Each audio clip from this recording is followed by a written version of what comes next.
മമതാ ബാനർജി രാജി സന്നദ്ധത അറിയിച്ചിട്ടുണ്ട്. അത് വല്ലാത്ത ഒരു തീരുമാനം ആയി എന്നുള്ള ഒരു തോന്നലാണ് എനിക്കുള്ളത്. കാരണം മമതാ ബാനർജി യഥാർത്ഥത്തിൽ നിയമപരമായി തിരഞ്ഞെടുക്കപ്പെട്ട ഒരു ചീഫ് മിനിസ്റ്ററാണ്. ചീഫ് മിനിസ്റ്റർ ഗവൺമെൻറ്റിൻ്റെ തലപ്പത്തിരിക്കുന്ന ആളാണ്. നിയമപരമായെന്ന് പറഞ്ഞു കഴിഞ്ഞാൽ നല്ല ഭൂരിപക്ഷത്തോടു കൂടി തൃണമൂൽ കോൺഗ്രസ് എന്ന് പറയുന്ന പാർട്ടി അവർ രൂപീകരിച്ചതാണ്. ആ പാർട്ടി നല്ല ഫ്ലൈയിങ് കളേഴ്സിൽ അവിടെ വർക്ക് ചെയ്തുകൊണ്ടിരിക്കുന്നു. ഒരുപാട് പുരോഗമനങ്ങൾ ബംഗാളിനുണ്ടായിട്ടുണ്ട്.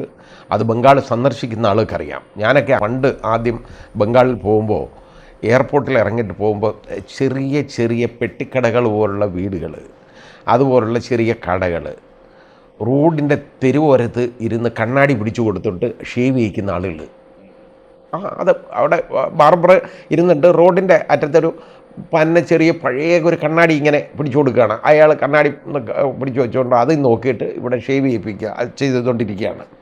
അങ്ങനെയുള്ള കാഴ്ചകളായിരുന്നു കാണാനുണ്ടായിരുന്നത്. കാരണം അത്രത്തോളം ഒരു ദാരിദ്ര്യം, ആ രീതിയിലുള്ള കാഴ്ചപ്പാടാണ് അന്ന് അതുണ്ടായിരുന്നത്. ബംഗാൾ അങ്ങനെ ഉണ്ടായിരുന്നത്. അതാണല്ലോ കമ്മ്യൂണിസ്റ്റ് പാർട്ടിയെ അവിടെ പഠിപ്പിക്കാത്തത്. 40 വർഷം ഭരിച്ച പാർട്ടിയാണ്. അവർ ഭരിച്ചുകൊണ്ടിരുന്ന കാലത്തുള്ള കാര്യമാണ് ഞാൻ ഈ പറഞ്ഞ. ഞാൻ കണ്ട ബംഗാൾ അതാണ്, ആ രീതിയിലുണ്ട്. ആ ബംഗാളിൽ കൽക്കട്ട, ഞാൻ കണ്ട കൽക്കട്ടയാണ് അത്. പ്രത്യേകിച്ചും കൽക്കട്ടയിൽ ഇന്നിപ്പോൾ കൊൽക്കത്ത എന്ന് നമ്മൾ പറയണം. അവിടെ നമ്മൾ അങ്ങോട്ട് പോകുമ്പോൾ റോഡ് മുഴുവൻ ഇതാണ് നമ്മൾ കണ്ടുകൊണ്ടിരിക്കുന്നത് മുഴുവൻ. ഞാൻ ഡാർജിലിങ്ങിൽ പോകാനായിട്ട് പിന്നെ അത് കഴിഞ്ഞതിന് ശേഷം 2014 ഞാൻ വീണ്ടും പോയി. അപ്പോൾ ഞാൻ കാണുന്ന കൽക്കട്ട എന്ന് പറയുന്നത് ടോട്ടലി ഡിഫറൻ്റാണ്. അത്രത്തോളം വ്യത്യാസമാണ് കൽക്കട്ടയ്ക്ക് ഉണ്ടായ. 2016 ആണ്. അവിടെ അങ്ങന്ന് പോകുമ്പോൾ ഞാൻ റോഡിലൂടെ കൽക്കട്ടയിലെ തെരുവിലൂടെ ഒരുപാട് സഞ്ചരിച്ചു. കൽക്കട്ടയിൽ നിന്ന് റോഡ് മാർഗം വേറെ ഒരു ചെറിയ വിമാനത്താവളമുണ്ട്. അവിടെ പോയതിന് ശേഷമാണ് പിന്നെ ഡാർജിലിംഗിലേക്ക് പോയത്. ഈ കൽക്കട്ടയിലൂടെ സഞ്ചരിക്കുമ്പോഴെല്ലാം പിന്നെ കാണുന്ന കൽക്കട്ടയുടെ വികസനം ഞാൻ കണ്ടത്, ഇപ്പോൾ എയർപോർട്ടിൽ നിന്ന് പോകുമ്പോൾ ബഹുനില മന്ദിരങ്ങൾ, കോൺക്രീറ്റ് മന്ദിരങ്ങൾ ഒരുപാട് ഉയർന്നു വന്നുകൊണ്ടിരിക്കുന്നു, കാണാനുണ്ട് ഒരുപാട് കെട്ടിടങ്ങൾ. അതിൻ്റെ ആ നഗരത്തിൻ്റെ സ്ഥിതി ആകെ മാറി, അതിൻ്റെ കാഴ്ച ആകെ മാറി. അപ്പോൾ പുരോഗമനം ഇല്ലെന്ന് പറയാനൊക്കുന്നില്ലല്ലോ. ശ്രീമതി മമതാ ബാനർജി സാമ്പത്തികമായി ക്രമക്കേട് നടത്തുന്ന ആളാണെന്ന് ഒരിക്കലും ആരും പറയത്തില്ല. അവർ വളരെ തുച്ഛമായ കാശ് കൊണ്ടാണ് അവർ ജീവിക്കുന്നത്. വലിയ മന്ത്രിമന്ദിരത്തിലൊന്നും അല്ല അവർ കഴിയുന്നത്. ആ രീതിയിലാണ് അവരുടെ ആ കാഴ്ചപ്പാടുള്ള മഹിളാ രത്നം എന്ന് നമുക്ക് പറയാം. അതാണ് അവർ. അപ്പോൾ അവർ ചില പോളിസികളിലൊക്കെ ചില കുഴപ്പങ്ങളൊക്കെ കാണും. ഇപ്പോൾ ഈ കേസ് കൈകാര്യം ചെയ്ത രീതി, അതിലൊക്കെ കുഴപ്പങ്ങൾ കണ്ടേക്കാം. കേസെന്ന് പറയുമ്പോൾ അവിടെ ഒരു കൊല നടന്നല്ലോ, ബലാത്സംഗം നടത്തി ഒരു വനിതാ ഡോക്ടർ കൊല്ലപ്പെട്ട ഒരു സംഭവമുണ്ട് ഉണ്ടായി. അപ്പോൾ അതിൽ പോലീസിനെ നിയന്ത്രിച്ചതിലോ ആഭ്യന്തര വകുപ്പിൻ്റെ ആ ഭരണത്തിലോ ഒക്കെ ചിലപ്പോൾ എന്തെങ്കിലും പോരായ്മകളുണ്ടായിരിക്കും. അത് പലപ്പോഴും സംഭവിച്ചു പോകുന്നതാണ്. അത് കുറ്റമായിട്ട് പറയാൻ പറ്റുന്നില്ല. പക്ഷേ അതിൽ ഇപ്പോൾ അവർ പറഞ്ഞേക്കുന്ന ആ ഡോക്ടർമാരുടെ സമരത്തിൽ അവർ പറഞ്ഞത് ഇത്രയേ ഉള്ളൂ: നിങ്ങൾ സമരം ചെയ്തോളൂ, അതിനകത്ത് നിങ്ങൾ ജോലിക്ക് കയറണം എന്നുള്ളത് മാത്രമേ ഉള്ളൂ. എനിക്ക് യഥാർത്ഥത്തിൽ ജനങ്ങൾക്ക് ചികിത്സ കിട്ടണമെന്നുള്ള ആഗ്രഹമേ ഉള്ളൂ. അതുകൊണ്ട് എനിക്ക് മുഖ്യമന്ത്രിയായിട്ടിരിക്കണം എന്നുള്ള ആഗ്രഹമില്ല. ഞാനിത് രാജിവെച്ച് ഒഴിയാൻ തയ്യാറാണ് എന്ന് പറഞ്ഞു. അവർ പോകുമ്പോൾ ഈ ജനങ്ങൾ യഥാർത്ഥത്തിൽ ഒന്ന് ചിന്തിക്കണം. ഇതിലും നല്ലൊരു മുഖ്യമന്ത്രി അവിടെ വേറെ കിട്ടുമോ ഇല്ലയോ എന്നും നിങ്ങളൊന്ന് ആലോചിച്ചിട്ട് വേണം ഇത് അവരെ കൊണ്ട് രാജിവെപ്പിക്കാൻ. അല്ലാതെ അവരുടെ രാജിവെക്കട്ടെ, അതുവരെ സമരം എന്നുള്ളത് നിങ്ങൾ ആ കാഴ്ചപ്പാട് എടുക്കുന്നത് നല്ലതാണെന്ന് എനിക്ക് തോന്നുന്നില്ല. കാരണം അവർ BJP, അവിടെ പ്രബലരായ BJPയോട് ചെറുത്ത് നിൽക്കുന്നതും അവരാണ് മാത്രമേ ഉള്ളൂ. CPM-നോട് അവർ ചെറുത്ത് നിൽക്കുന്നു. അതിന് കുറ്റം പറയാൻ പറ്റില്ല. കാരണം CPM-ൻ്റെ കയ്യിൽ നിന്ന് അധികാരം അവർ പിടിച്ചെടുത്തതാണ്. പിന്നെ CPM അവിടെ വരാൻ കാരണം CPM അവിടെ ആ നാട് നശിപ്പിച്ചു എന്നുള്ളത് എല്ലാവർക്കും അറിയാവുന്ന ഒരു കാര്യമാണ്. അത് പൊതിഞ്ഞു വെക്കേണ്ട കാര്യമില്ല. അതുകൊണ്ടാണ് അവർക്ക് അവിടെ പിന്നെ നില തൊടാൻ പറ്റാതെ പോയത്. ഇനിയും അത് നടക്കുമെന്ന് എനിക്ക് തോന്നുന്നില്ല. അവിടെ BJP വന്നു കഴിഞ്ഞാൽ വീണ്ടും വർഗീയതയാണ് അവിടെ വരാൻ പോകുന്നത്. അത് മുൻകൂട്ടി കണ്ടുകൊണ്ടായിരിക്കണം അവിടുത്തെ ജനങ്ങൾ ഇവർക്ക് തന്നെ വോട്ട് കൊടുത്ത് അവരെ ജയിപ്പിക്കുന്നത്. അവർക്ക് ആ മാൻഡേറ്റ് ഉള്ളിടത്തോളം കാലം അവർക്ക് ഭരിക്കാൻ അർഹതയുണ്ട്. അത് ശ്രീമതി മമത അത് കളഞ്ഞിട്ട് പോകുന്നത് ശരിയാണെന്ന് എനിക്ക് തോന്നുന്നില്ല.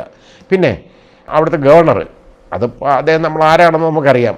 അവിടുത്തെ ഗവർണർ ആണെന്നുണ്ടെങ്കിൽ ഗവർണർക്കെതിരെ നേരത്തെ അലിഗേഷൻ വന്നതാണ്. യഥാർത്ഥത്തിൽ ലൈംഗികമായിട്ടുള്ള പീഡനത്തിനെ കുറിച്ചുള്ള അലിഗേഷൻ വന്നിട്ടുള്ളതാണ്. പിന്നെ ഗവർണർക്ക് ഇമ്മ്യൂണിറ്റി ഉള്ളതുകൊണ്ട് കേസൊന്നും കൊടുക്കാൻ ഒക്കത്തില്ല, ആ രീതിയിൽ പറ്റുന്നില്ല. പക്ഷേ എന്നിട്ട് ആ ആളാണ് ഇപ്പോൾ ഇതിന് മമതയെ കുറ്റം പറയുന്നത്. മമത ലൈംഗികമായിട്ട് ആരെയും പീഡിപ്പിച്ചതായിട്ട് ആരോപണമില്ല. ആ രീതിയിലുള്ള പീഡനം മൂലം ആളുകൾ രാജിവെച്ചൊഴിഞ്ഞു പോകുന്നതായിട്ടും യഥാർത്ഥത്തിൽ ശ്രീമതി മമതാ ബാനർജിക്കെതിരെ ആരോപണമില്ല. അത് സ്വയം ഒന്ന് ചിന്തിച്ചിട്ട് വേണം ഗവർണർ ഇവരെ കുറ്റപ്പെടുത്താൻ. അത് നമ്മൾ നോക്കണം, അത് മനസ്സിലാക്കണം. അപ്പോൾ അങ്ങനെയുള്ളപ്പോൾ യഥാർത്ഥത്തിൽ അവരുമായിട്ട് വേദി പങ്കിടില്ല എന്ന് ഗവർണർ പറയാൻ കാരണം എന്താണെന്ന് എനിക്ക് മനസ്സിലായില്ല. അതിന് വേദി പങ്കിടത്തില്ല എന്ന് പറയാൻ ഗവർണർ ആരാണ്? വേണമെങ്കിൽ പോയി പങ്കിടണം. മമതയുടെ മീറ്റിങ്ങിൽ ആ സമ്മേളനത്തിൽ പങ്കെടുക്കണമെന്നുണ്ടെങ്കിൽ മമതയുമായിട്ട് വേദി പങ്കിടില്ല എന്ന് പറയുന്നത് ഒരു കാരണവശാലും ശരിയല്ല. അത് ശരിയായ ഒരു നടപടിയല്ല ആ രീതിയിൽ പറഞ്ഞത്. കാരണം അതിനുള്ള അയോഗ്യതയൊന്നും യഥാർത്ഥത്തിൽ മമതാ ബാനർജിക്കില്ല. ഇനി മമതാ ബാനർജിക്ക് ചിലപ്പം പറയാൻ പറ്റും ഈ ഗവർണറുമായിട്ട് ഞാൻ വേദി പങ്കിടത്തില്ല എന്ന്. അത് അവർ പറഞ്ഞു കഴിഞ്ഞാൽ അത് കുറേ കൂടെ ഒരു ആശാസ്യമായ ഒരു കാര്യമാണ്. നമുക്ക് അങ്ങനെ അവർ പറയാനേ അവർക്ക് ന്യായമുണ്ട്. കാരണം ഇങ്ങനെയുള്ള ഒരാളൂടെ ഞാൻ വേദി പങ്കിടത്തില്ല എന്ന് അവർക്ക് വേണമെങ്കിൽ പറയാം. നേരെ മറിച്ച് അവരുമായിട്ട് വേദി പങ്കിടത്തില്ല എന്ന് പറയാൻ ഗവർണർ ആരാണെന്നുള്ളത് എനിക്ക് മനസ്സിലായില്ല. മാത്രമല്ല അത് മമതാ ബാനർജി അതിന് അദ്ദേഹത്തെ വേദി പങ്കിടാനായിട്ട് വിളിച്ചിട്ടുണ്ടോ? അത് സ്വയം ചിന്തിക്കട്ടെ, എന്നിട്ട് തീരുമാനമെടുക്കട്ടെ. അതുകൊണ്ട് മമതാ ബാനർജി പോയി കഴിഞ്ഞാൽ ഉള്ള പ്രശ്നമെന്ന് പറയുന്നത് അവിടെ ആകെ അശാന്തി പടരും എന്നുള്ളതിന് സംശയമില്ല. അല്ലെങ്കിൽ വല്ല മഹുവായോ എങ്ങാണം കയറി വരണം. പക്ഷേ അത് എത്രത്തോളം നല്ലതായിരിക്കും എന്ന് നമുക്ക് പറയാൻ പറ്റുന്നില്ല. കാരണം ഈ ഭരണം എന്ന് പറയുന്നത് അത്ര എളുപ്പമുള്ളൊരു കാര്യമല്ല. നമുക്ക് പറയാം, കുറ്റപ്പെടുത്താം ഒരാളെ. ഭരിക്കുമ്പോൾ കുറ്റപ്പെടുത്താൻ എളുപ്പമാണ് വെളിയിൽ നിന്നുകൊണ്ട് ഒരാൾക്ക് ഇന്നതിന് പോരായ്മകളുണ്ടെന്ന്. പക്ഷേ ആ ഭരിക്കുന്നവർക്ക് പല പോരായ്മകളും വരും. മനുഷ്യരല്ലേ, ചിലപ്പോൾ പോരായ്മ വന്നെന്നിരിക്കാം. പക്ഷേ അവർ അഴിമതി നടത്തി എന്ന ആരോപണം ഉണ്ടെന്നുണ്ടെങ്കിൽ അത് നമുക്ക് പറയാവുന്നതാണ്. വേറെ അഴിമതി ആരോപണങ്ങളൊന്നും മമതയുടെ പേരിലൊന്നുമില്ല. അങ്ങനെ മമത പണം ഉണ്ടാക്കിയതായിട്ടോ അല്ലെങ്കിൽ മമത ആർക്കെങ്കിലും പണം ഉണ്ടാക്കി കൊടുക്കുന്നതായിട്ടോ ഒന്നും ഉള്ള ആരോപണങ്ങളൊന്നുമില്ല. സാമ്പത്തിക ക്രമക്കേട് മമത ബാനർജി നടത്തിയതായിട്ട് ആർക്കും പറയാനൊക്കത്തില്ല, ഒന്നും പറയാനൊക്കത്തില്ല. കാരണം അവരുടെ കൈകൾ ശുദ്ധമാണ്. നമ്മളിവിടെ പറയുന്ന പോലെ അല്ല അവിടെ പറയുന്നത്, വളരെ ശുദ്ധമാണ് എന്ന് ആ കാര്യത്തിൽ. പിന്നെ ഇതിനകത്ത് എന്തെങ്കിലും അതായത് ഈ പോരായ്മകളുണ്ടെങ്കിൽ അത് പരിഹരിക്കുക, അത് എല്ലാവരും കൂടെ ചേർന്ന് അതിന് പരിഹരിക്കുക എന്നുള്ളതല്ലാതെ രാജിവെച്ചൊഴിഞ്ഞു പോകുന്നതല്ല വേണ്ടത്. കാരണം ഇതൊരു മുതലെടുപ്പായിട്ട് ഇപ്പം മാറിയേക്കാണ് എന്ന് ഡോക്ടർമാർ തന്നെ ചിന്തിക്കണം. കാരണം ഇങ്ങനൊരു സംഭവം ഉണ്ടായി, ഒരു വൃത്തികെട്ട ഒരു നരാധമൻ ഇതുപോലൊരു ഒരു പ്രവൃത്തി ചെയ്തു. അത് ശ്രീമതി മമത അയച്ച് ജയിപ്പിച്ചല്ലോ, അങ്ങനെ പറ്റിയതാണ്. അതിന് അവൻ്റെ പേരിൽ നടപടിയെടുത്തു. അതിന് കുറേ പോരായ്മകളൊക്കെ ഉണ്ടായി, അത് പരിഹരിക്കാൻ ശ്രമിക്കണം. അല്ലാതെ അത് ഒരു രാഷ്ട്രീയ മുതലെടുപ്പിന് BJPക്ക് അവസരം കൊടുക്കരുത്. ആ രീതിയിൽ ഇപ്പോൾ അതെടുത്തുകൊണ്ടിരിക്കുകയാണ്.